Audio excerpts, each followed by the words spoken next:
கர்த்தருடைய பரிசுத்த நாமத்திற்கு மகிமை உண்டாவதாக. செய்திக்கு ஆதாரமாக 46ஆம் சங்கீதம் முதல் வசனத்தை நாம் எடுத்துக்கொள்ளலாம்.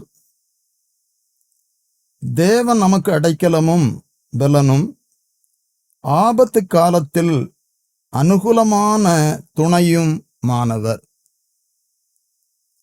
தேவன் நமக்கு அடைக்கலமும் பலனும், ஆபத்து காலத்தில் அனுகூலமான துணையும் ஆனவர். நம்முடைய ஆபத்து காலத்துல, நெருக்கமான நேரங்களில்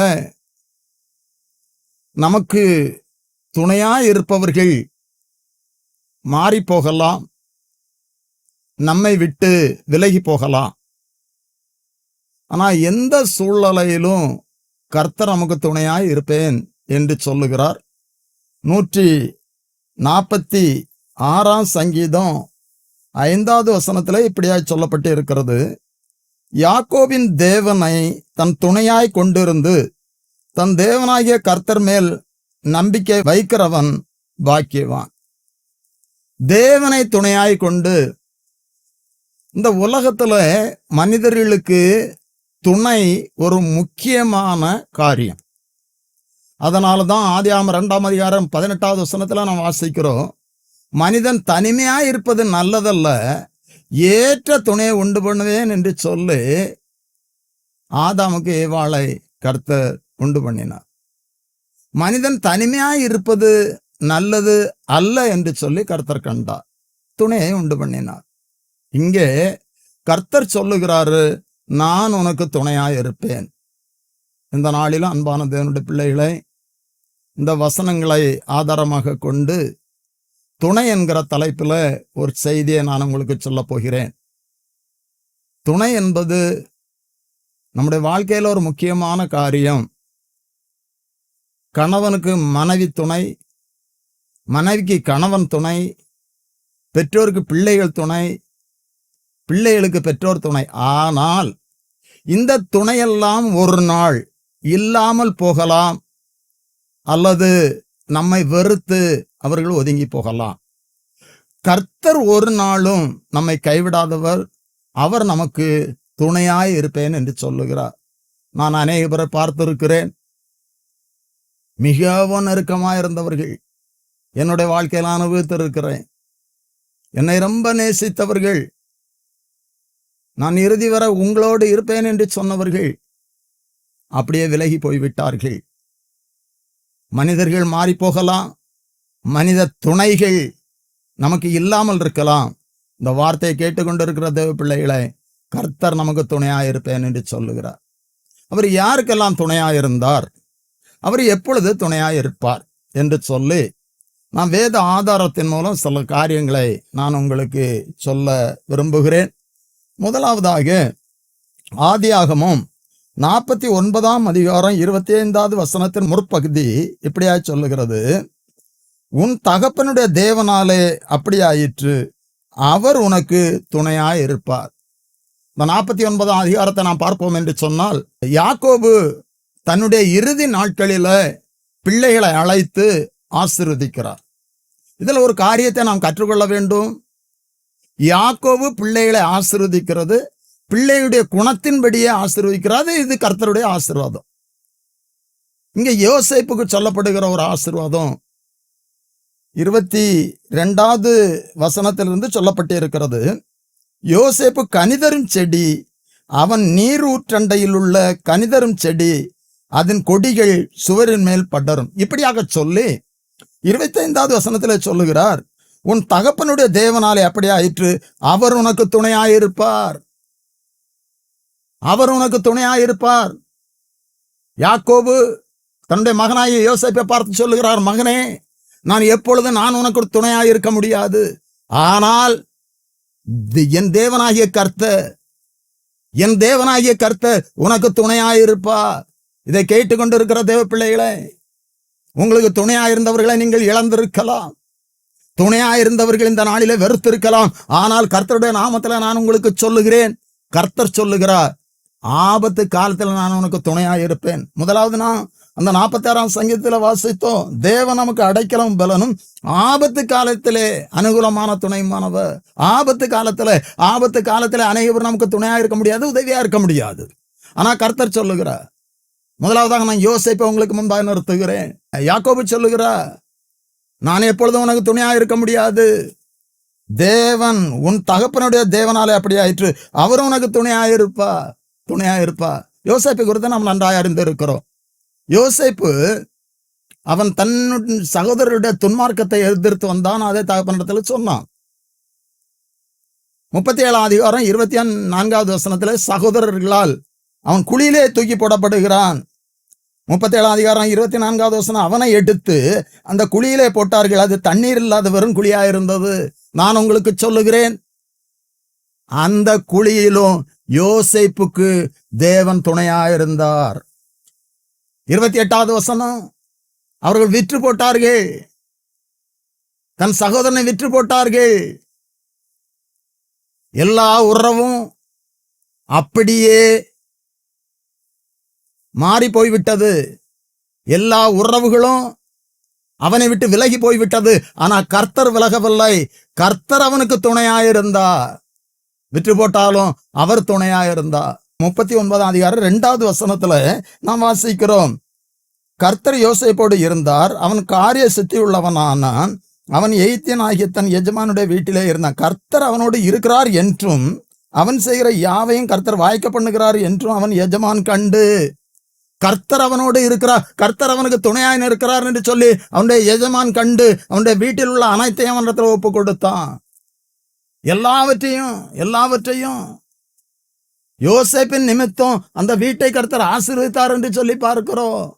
எல்லாவற்றிற்கும் அந்த வீட்டுக்கு அவன் அதிகாரியாக இருந்தான். அந்த இடத்திலும் கர்த்தர் துணையாக இருந்தார். தொடர்ந்து நடந்த காரியம் தெரியும். போத்திபாருடைய மனைவி யோசேப்பின் மேல் கண் போட்டு என்னோடு சயனி என்று சொன்னார். இந்த தவறை செய்தால் அது யாருக்கும் தெரியாமல் இருக்கலாம். ஆனா யோசேப்புக்கு கர்த்தர் என்னை பார்க்கிறார், கர்த்தருக்கு தெரியும் என்கிற ஒரு உணர்வு உண்டு. இந்த வசனத்தை கேட்டுக்கொண்டு இருக்கிற தேவ பிள்ளைகளே, இதில் ஒரு சத்தியத்தையும் கூட நான் உங்களுக்கு சொல்ல விரும்புகிறேன். நான் மனிதர்களுக்கு மறைவாய் ஒரு காரியத்தை செய்யலாம், ஆனா கர்த்தருக்கு மறைவாய் எதையுமே செய்ய முடியாது. நான் கர்த்தருக்கு பயந்து கர்த்தருக்கு பிரியமாய் வாழுகிறவர்களா இருக்கணும். அப்பொழுது அவர் துணையா இருப்பார். யாருக்கு துணை நிற்பார்? எப்பொழுது துணை நிற்பார்? இங்க 39ஆம் அதிகாரம் 9வது வசனத்தில் வாசிக்கிறோம், அவன் போத்திபாருடைய மனைவிடத்துல சொல்லுகிற ஒரு காரியம், நான் தேவனுக்கு விரோதமாய் இந்த பாவத்தை செய்வது எப்படி? நான் இத்தனை பெரிய பொல்லாங்குக்கு உடன்பட்டு தேவனுக்கு விரோதமாய் பாவம் செய்வது எப்படி? நான் ஒரு பாவத்தை செய்தா அது தேவனுக்கு விரோதமானது. நான் தேவனுக்கு விரோதமாய் பாவம் செய்வது எப்படி? இது நிமித்தம் சிறைச்சாலைக்கு செல்லுகிறான். போத்திபார் துணையா இருந்தான், ஆனா கொஞ்ச காலம்தான். இன்றைக்கு உங்களுடைய வாழ்க்கையில சில பேர் கொஞ்ச காலம் துணையா இருக்கலாம். அவர்களே உங்களுக்கு எதிராய் வரலாம். நான் உங்களுக்கு சொல்லுகிறேன், மீண்டும் சொல்லுகிறேன், கர்த்தர் எப்பொழுது நமக்கு துணையா இருக்கிறார். இங்கே 39ஆம் அதிகாரம் 20வது வசனத்துல, யோசேப்பின் எஜமான் அவனை பிடித்து ராஜாவின் கட்டளையால் காவலில் வைக்கப்பட்டவர்கள் இருக்கும் சிறைச்சாலையிலே அவனை ஒப்புவித்தான். அடுத்த வசனம் 21ஆம் வசனம் சொல்லுகிறது, கர்த்தரோ யோசேப்போடு இருந்து அவன் மேல் கிருபை வைத்து சிறைச்சாலையிலும் துணையாயிருந்தார். யோசேப்போடு கர்த்தர் இருந்தார். எந்த சூழ்நிலையிலும் துணையாயிருக்கிறவர் நம்முடைய கர்த்தர் மட்டுமே. ஆனால் யோசேப்போடு துணையாயிருப்பதற்கு காரணம், அவன் பாவத்தை வெறுத்தான். கர்த்தருக்கு விரோதமாய் நான் பாவம் செய்வது எப்படி என்று சொல்லி கேட்டான். சகோதரர்கள் வந்தபோது சகோதரர்களை நினைத்து அவன் மன வேதனைப்பட்டான். அவர்கள் செய்த அந்த துரோகத்திற்கு அவன் பழிவாங்க நினைக்கவில்லை, அவர்களையும் ஆதரித்தான்.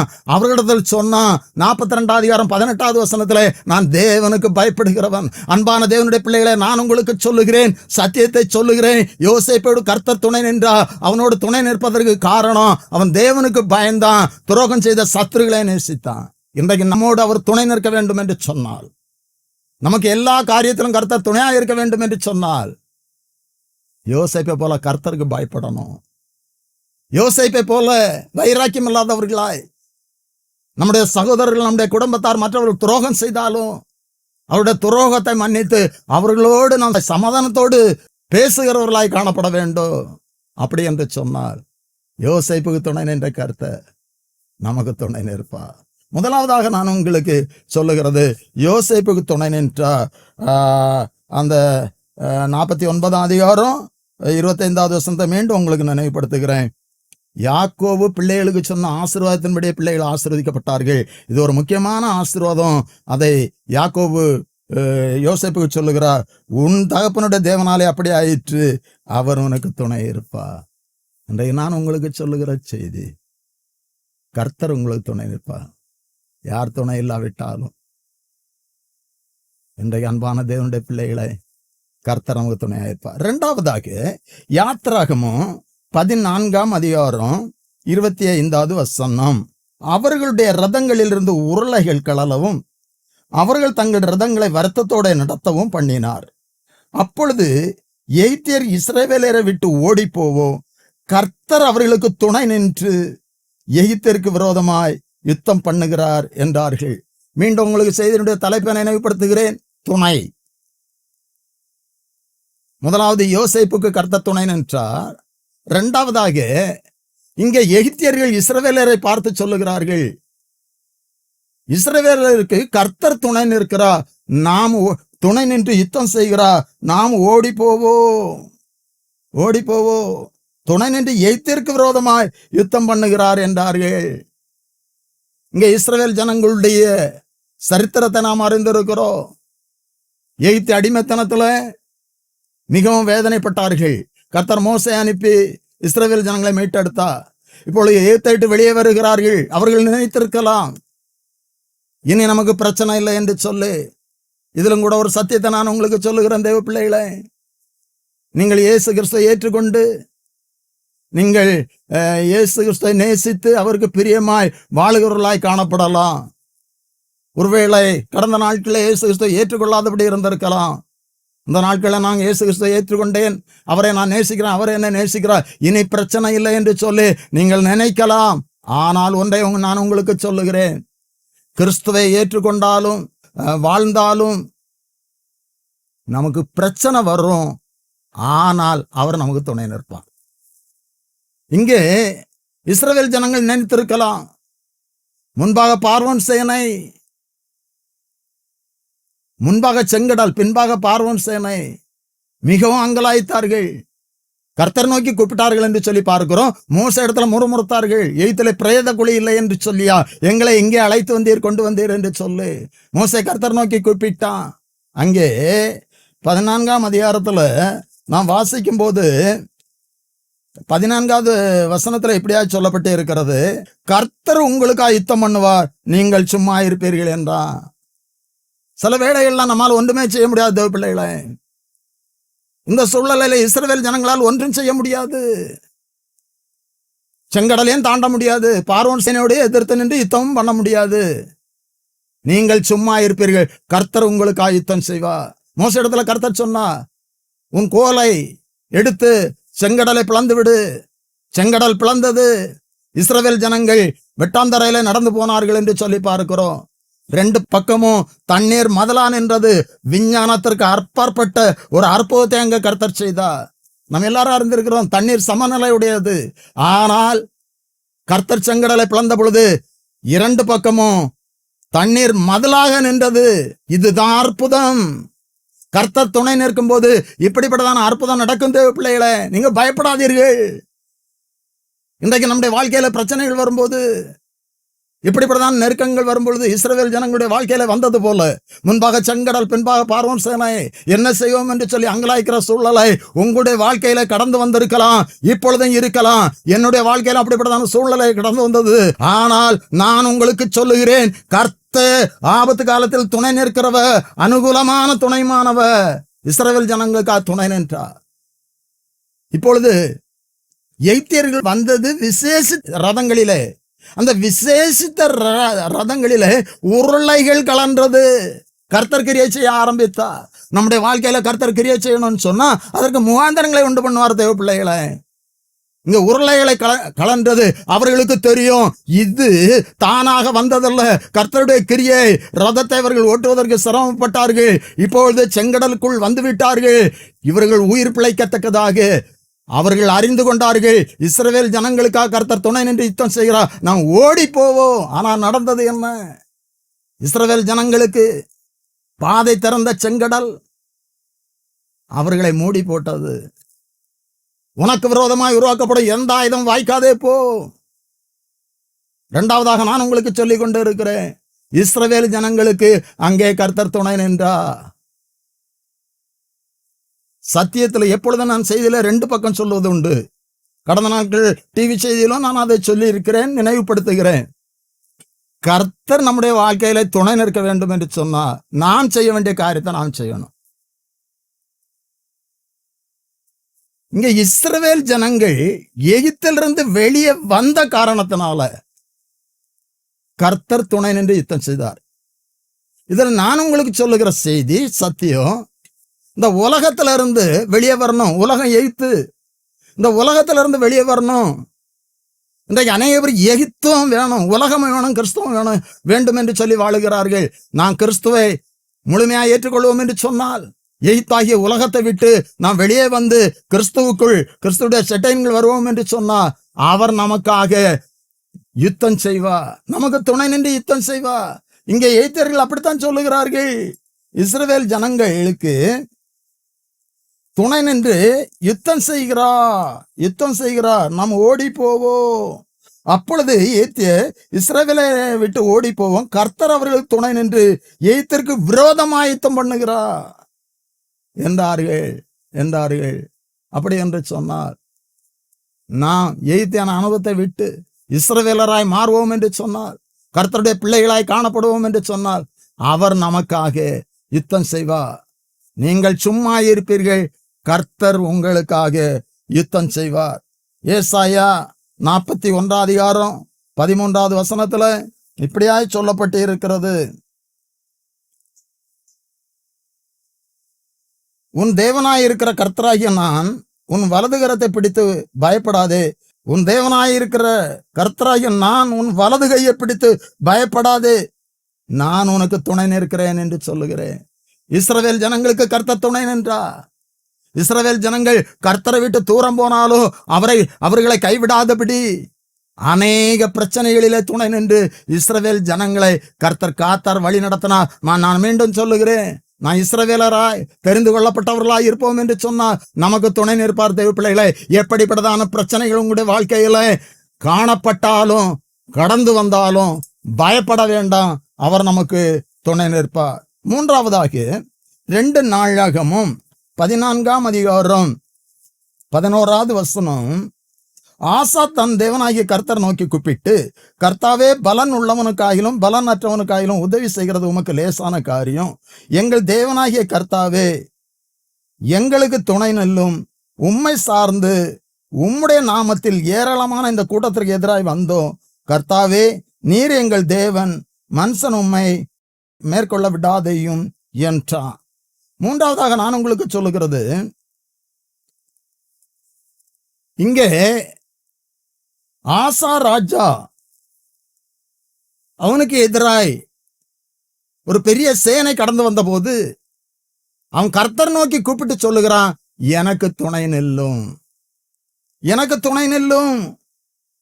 கர்த்தாவே, பலன் உள்ளவனுக்காயிலும் பலன் அற்றவனுக்காயிலும் உதவி செய்து உமக்கு லேசான காரியம்.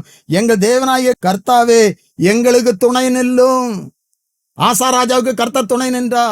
இந்த சூழ்நிலை ஆசா, அந்த மேல உள்ள வசனங்களை நான் வாசிக்கும் போது, ஆசா ராஜாவுக்கு எதிராக எத்தியோப்பியனாகிய சேரா 10 லட்சம் சேனை, 300 ரதங்கள்.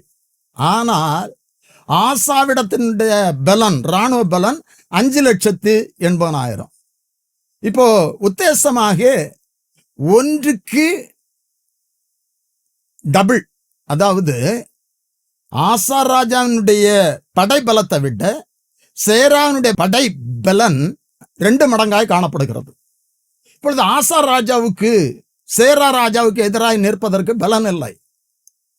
கர்த்தர் நோக்கி கூப்பிடுகிறார், கர்த்தாவே, பலன் உள்ளவனுக்காகிலும் பலன் அற்றவனுக்காகிலும் இந்த வார்த்தை கேட்டுக்கொண்டிருக்கிற சகோதரா சகோதரி, உங்களுக்கு உங்களுடைய பிரச்சனைகளை மேற்கொள்ள எதிர் நிற்க பலன் இருக்குதோ இல்லையோ, கர்த்தரை துணைக்கு அழைப்பீர்கள் என்று சொன்னால், ஆசா ராஜாவை போல ஜெயிப்பீர்கள் என்று சொன்னால், அவர் உங்களுக்கு துணை நிற்பார். அடுத்த வசனத்துல பார்க்கிறோம், 12வது வசனம். அப்பொழுது கர்த்தர் அந்த எத்தியோப்பியரை ஆசாவுக்கும் யூதாவுக்கும் முன்பாக முறியடித்ததினால எத்தியோப்பியர் ஓடி போனார்கள். இங்கே கர்த்தர் ஆசா ராஜாவுக்காக துணை நின்று யுத்தம் செய்கிறார். அப்படி என்று சொன்னால், ஆசா ராஜா தன்னுடைய வாழ்க்கையில அவனுக்கு எதிராய் வந்த அந்த சூழ்நிலையில மனிதர்களை தேடி போகவில்லை, கர்த்தர் நோக்கி கூப்பிட்டான். மூன்றாவதாக நான் உங்களுக்கு சொல்லுகிறேன், ஆசா ராஜாவுக்கு கர்த்தர் துணை நிற்க வேண்டும் என்று சொன்னா, நான் ஜெபிக்கிறவர்களாய் எந்த சூழ்நிலையிலும் கர்த்தரை நாம் சார்ந்து கர்த்தரை துணைக்கு அழைக்கிறவர்களாய் இருக்க வேண்டும். இங்க ஆசா ராஜா ஒரு ராஜாவை தேடி போயிருந்தால், துணைக்கு அழைத்திருந்தால், கர்த்தர் அங்க யுத்தம் செய்திருக்க முடியாது. கர்த்தரை அழைத்தான். கர்த்தாவே எங்களுக்கு துணை நில்லும். ஆபத்து காலத்துல அனுகூலமான துணையுமானவர். நான் மீண்டும் மீண்டும் சொல்லுகிறேன் தேவ பிள்ளைகளே, உங்களுக்கு துணையாயிருந்தவர்கள் இந்த நாட்கள்ல உங்களுக்கு எதிராக இருக்கலாம். வேதத்திலும் கூட அநேக சான்றுகளை நான் பார்க்க முடியும், நான் உங்களுக்கு சொல்ல முடியும். ஆனால் எந்த சூழ்நிலையிலும் துணை நிற்கிற கர்த்தர், பயப்படாதே, உனது வலது கரத்தை பிடித்து துணை நிற்கிற கர்த்தர் நான் என்று சொல்லுகிறார். இந்த பிரச்சனைகளை குறித்து, உங்களுக்கு எதிராக இருக்கிற சூழ்நிலைகளை குறித்து பயந்து கொண்டு இருக்கிறீர்களா? கர்த்தருடைய வார்த்தை, கர்த்தருடைய நாமத்தில் சொல்லுகிறேன், நிச்சயமாய் உங்களுக்கு அவர் துணை நின்று யுத்தம் செய்வார். ஆனா நான் ஜெபிக்கிறவர்களா இருக்கணும். 2 நாளாகவும் 20ஆம் அதிகாரத்துல கூட அந்த 12வது வசனத்துல, எங்கள் தேவனை அவர்களை நியாயம் தீர்க்க மாட்டீரோ, எங்களுக்கு விரோதமாய் வந்த இந்த ஏராளமான கூட்டத்திற்கு முன்பாய் நிற்க எங்களுக்கு பலன் இல்லை, நாங்கள் செய்ய வேண்டியது என்னதென்று எங்களுக்கு தெரியவில்லை, ஆகையால் எங்கள் கண்கள் உம்மையே நோக்கி கொண்டிருக்கிறது என்றான். யோசபாத் ராஜா அங்கே கர்த்தர் நோக்கி கூப்பிட்டான். எங்களுக்கு என்ன செய்வதென்று தெரியவில்லை. நம்முடைய வாழ்க்கையிலும் இப்படிப்பட்டதான சூழ்நிலைகள் கடந்து வரலாம். சில காரியங்களில என்ன செய்வதென்று சொல்லி நமக்கு தெரியாமல் இருக்கலாம். நான் கர்த்தர் நோக்கி கூப்பிடும் பொழுது, ஜெபிக்கும் போது நிச்சயமா நமக்கு தேவையான ஆலோசனை தருவா. இங்கே பாடி துதி செய்ய தொடங்கிய போது எதிரிகள் தனங்களுக்குள் வெட்டுண்டு மடிந்தார்கள் என்று சொல்லி பார்க்கிறோம். 22வது வசனத்துல அவர்கள் பாடி துதிக்க செய்த போது ஒருவருக்கு விரோதமாய் ஒருவர் எழும்ப கர்த்தர் கிரியை செய்தார். இன்றைக்கு உங்களுக்கு விரோதமாய் அநேக காரியங்கள் நடக்கலாம், அநேக பேர் உங்களுக்கு எதிராய் செயல்படலாம். நான் கர்த்தருடைய வார்த்தை சொல்லுகிறேன், அன்பான தேவனுடைய பிள்ளைகளை, உங்களுக்கு எதிராய் காணப்படுகின்ற அந்த கூட்டங்கள் உங்களுக்கு எதிராய் எதுவும் செய்ய முடியாதபடி கர்த்தர் கிரியை செய்வார், துணை நிற்பார். துணை எப்பொழுது? ஜெபிக்கணும். ஏதோ சும்மா இருந்தா நடக்காது. கர்த்தர் கிரியை செய்யணும்னா நான் செய்வதை நான் செய்யணும். ஆசா ராஜா, யோசபாத் ராஜா எல்லாம் ஜெபித்தார்கள், ராஜாக்கள் தான். எங்கள் கண்கள் உமையை நோக்கி கொண்டு இருக்கிறது. இந்த பிரச்சனை வரும்போது மனிதர்களை நோக்கி பார்க்கிறோமா, கர்த்தர் நோக்கி பார்க்கிறோமா? பராக்காவிலே கூடி அவர்கள் ஆடி பாடி மகிழ்ந்தார்கள் என்று சொல்லி பார்க்கிறோம். ஆசா ராஜாவுக்கு துணை நின்றார். காரணம், அவன் கர்த்தர் நோக்கி, கர்த்தாவே எனக்கு துணை நில்லும், பலன் உள்ளவனுக்காயிலும் பலன் அற்றவனாயிலும் உதவி செய்து உமக்கு லேசான கர்த்தருக்கு லேசான காரியங்க. நம்முடைய வாழ்க்கையில அவனுக்கு பெருசாய் தோன்றலாம், கர்த்தருக்கு அது லேசான காரியம். 4வதாக 2 தீமோத்தேயு 4ஆம் அதிகாரம் 16வது வசனத்துல எப்படியாவது சொல்லுகிறாரு, நான் முதல் விசை உத்தரவு சொல்ல நிற்கையில் ஒருவனும் என்னோடு இருக்கவில்லை, எல்லோரும் என்னை கைவிட்டார்கள். பவுல் சொல்றாருங்க, எல்லோரும் என்னை கைவிட்டார்கள். ஆனா 17வது வசனத்துல சொல்லுகிறார், கர்த்தரோ எனக்கு துணை நின்று. பவுல் எல்லாவற்றையும் விட்டு வந்தார் ஊழியத்திற்கு வந்தது நிமித்தம் எவ்வளவோ பிரச்சனைகள்.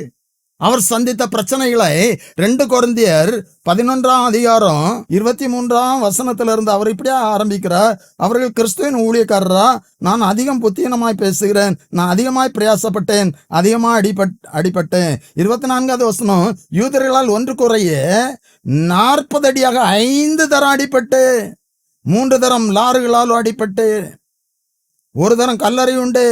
எவ்வளவோ பிரச்சனை, எவ்வளவோ வேதனை, எவ்வளவு அவருடைய ஊழியத்தில் அதிகமான பிரச்சனை. ஒரு முறை சுவிசேஷம் சொல்ல இடத்த ஜெபிக்க கடந்து சென்ற இடத்துல வழியிலே குறி சொல்லுகிற ஆவியை கொண்ட ஒருத்தியை ஜெபித்து அந்த குறி சொல்லுகிற ஆவி அவளை விட்டு கடந்து சென்ற போது அதனால் ஆதாயம் பெற்றவர்கள் இவர்களை பிடித்து அடித்து அதிகார இடத்துல ஒப்பு கொடுத்து சிறைச்சாலையில் போடப்பட்டார்கள். பவுலும் சீலாவும் எவ்வளவு பிரச்சனை. அங்கேயும் ஜெபித்தார்கள், பாடி துதித்தார்கள். கர்த்தர் அங்கே இறங்கி வந்தார், துணை நின்றார். நான்காவதாக நான் உங்களுக்கு சொல்லிக் கொண்டிருக்கிற காரியம், இங்க பவுலுக்கு கர்த்தர் துணை நின்றார். அதை தான் அவர் சொல்லுகிறாரு, கர்த்தரோ எனக்கு துணை நின்று. எல்லாரும் என்னை 16வது வசனத்தில் சொல்லுகிறார், எல்லாரும் என்னை கைவிட்டார்கள். நீங்கள் நம்பி இருக்கிறவர்கள் உங்களை கைவிட்டு, நம்பி இருந்தவர்கள் உங்களை கைவிட்டு இருக்கலாம். இந்த கணவனை மனைவி கைவிடுறாங்க, மனைவியை கணவன் கைவிடுறாங்க, பெற்றோரை பிள்ளைகள் கைவிட்டு விடுறாங்க. அநாத விடுதிகள், காப்பகத்துல அநேக பெற்றோர்கள் இருக்கிறாங்க. இந்த உலக மனிதர்கள் நம்மை கைவிடலாம், ஆனால் கர்த்தர் நம்மை கைவிடாதவர், அவர் நமக்கு துணையாய் இருக்கிறார். 4வதாக நான் உங்களுக்கு சொல்லிக் கொண்டு இருக்கிறேன், பவுலுக்கு துணை நின்றார். அப்படி என்று சொன்னா ஊழியம் செய்கிறவர்களுக்கு அவர் துணை நிற்கிறார். பவுல் எந்த சூழ்நிலையிலும் அவர் கர்த்தருக்காக ஓடினார், உழைத்தார். அதனால்தான் சொன்னார், நல்ல போராட்டத்தை போராடின, ஓட்டத்தை முடித்த, விசுவாசத்தை காத்துக்கொண்டேன் என்று சொல்லு. அதே அதிகாரம் 7வது வசனத்துலதான் சொல்லுகிறாரு. அன்பான தேவனுடைய பிள்ளைகளே, இன்றைக்கு நாம் எப்படிப்பட்டதான சூழ்நிலையில இருக்கிறோம். எப்படி இருந்தாலும் கூட கர்த்தரை அறிந்தவர்கள் ஏதாவது ஒரு வகையில கர்த்தருடைய ஊழியத்தை செய்யணும், மற்றவர்கள் சுவிசேஷத்தை சொல்லணும், டிராக்ஸ் கொடுக்கலாம், கிராமங்களில போய் இயேசு கிறிஸ்துவை பற்றி சொல்லலாம். அப்படி நம்ம கர்த்தருக்காக ஊழியம் செய்யும் போது அவர் நமக்கு துணை நிற்பார். ஒரு 4 காரியங்களை நான் உங்களுக்கு சொன்னேன், மிகவும் சுருக்கமாக விரைவாக சொல்லி இருக்கிறேன். அவர் ஆபத்து காலத்தில் அனுகூலமான துணையானவர். யாருக்கெல்லாம் துணை நின்றார், யாருக்கெல்லாம் துணை நிற்பார்?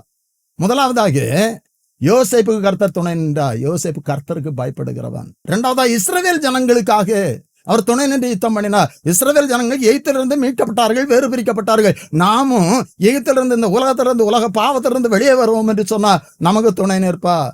3வதாக ஆசா ராஜாவுக்கு, யோசபாத் ராஜாவுக்கு துணை நின்றார். அவர்கள் கர்த்தரை நோக்கி கூப்பிட்டார்கள். இக்கட்டில உதவி செய்யும் மனிதனுடைய உதவி விருதா. நீங்கள் எந்த சூழ்நிலையிலும் மனிதனை நம்புவதை பார்க்கிறோம், கர்த்தர் பேரில் பற்றுதலாக இருப்பதேனாலும் கர்த்தர் நோக்கி கூப்பிடுவோம். கூப்பிடுங்க, கர்த்தர் துணை நிற்பார், ஜெபிக்கிறவர்களுக்கு துணை நிற்பார். 4வதாக இங்கே பவுல் அவர் ஊழியத்தை செய்தார், எல்லாரும் கைவிட்டார்கள், ஆனால் கர்த்தர் கைவிடல, கர்த்தரோ எனக்கு துணையாய் நின்றார் என்று சொல்லுகிறார். அன்பான தேவனுடைய பிள்ளைகளே, இன்றைக்கு நீங்கள் பல பிரச்சனைகளோடு இருக்கலாம், பல பிரச்சனைகளால் நெருக்கப்பட்டிருக்கலாம், எனக்கு துணையா யாரும் இல்லை என்று சொல்லி நினைக்கலாம். மீண்டும் கர்த்தருடைய நாமத்திலே கர்த்தருடைய வார்த்தை சொல்லுகிறேன். இந்த வார்த்தையை கேட்டுக்கொண்டு இருக்கிற தேவ பிள்ளைகளை, கர்த்தர் நிச்சயமாய் உங்களுக்கு துணை நிற்பார், நிற்கிறார். எந்த பிரச்சனையானாலும் சரி, நான் கலங்க வேண்டாம். அவரை துணையாய் கொண்டிருக்கிற மனுஷன் பாக்கியவான் என்று சொல்லப்பட்டு இருக்கிறது. இன்றைக்கு உலக பிரகாரமான சில துணைகளை நினைத்து நாம் பெருமைப்படலாம். நான் உனக்கு உதவி செய்வேன், துணையா இருப்பேன் என்று சொல்லி சில பேர் சொல்லும் போது அதனால் நமக்கு ஒரு சந்தோஷம் ஏற்படலாம். அதனால நிரந்தரமானதல்ல, கர்த்தருடைய துணை மட்டுமே நிரந்தரமானது. இந்த வார்த்தையை கேட்டுக்கொண்டு இருக்கிற உங்களுக்கும் உங்களுடைய குடும்பத்திற்கும் கர்த்தர் துணை நிற்பா, எல்லா தடைகளை மாற்றுவார், ஆசீர்வதிப்பா. ஜெபிப்போமா. பயப்படாதே, உனது வலது கரத்தை பிடித்து துணை நிற்கிற கர்த்தர் நான் என்று சொன்ன எங்கள் பரிசுத்த பரலோகத்தின் பிதாவே, ஆசீர்வாதமான இந்த இரவு வேளைக்காக மக ஸ்தோத்திரம் அப்பா. இந்த வேளையிலும் அப்பிரயோஜனமான ஊழியக்காரன் அப்பா, இந்த சத்தியத்தின் நேரம் நிகழ்ச்சியின் மூலம் உம்முடைய பிள்ளைகளோடு பேசுவதற்கு நீர் கிருபை செய்தீரே, நன்றியப்பா. இந்த வார்த்தையை கேட்டுக்கொண்டிருக்கிற கர்த்தாவே, ஒவ்வொருவருக்கும் அடியன் கெஞ்சி ஜெபிக்கிறேன் அப்பா. ஒவ்வொருடைய வாழ்க்கையிலும் காணப்படுகின்ற பிரச்சனைகளை, வேதனைகளை நீர் அறிந்திருக்கிறீரப்பா. கர்த்தாவே, நீர் ஆபத்து காலத்தில் அனுகூலமான துணைமானவர் என்று சொல்லி நாங்கள் பார்க்கிறோம் அப்பா.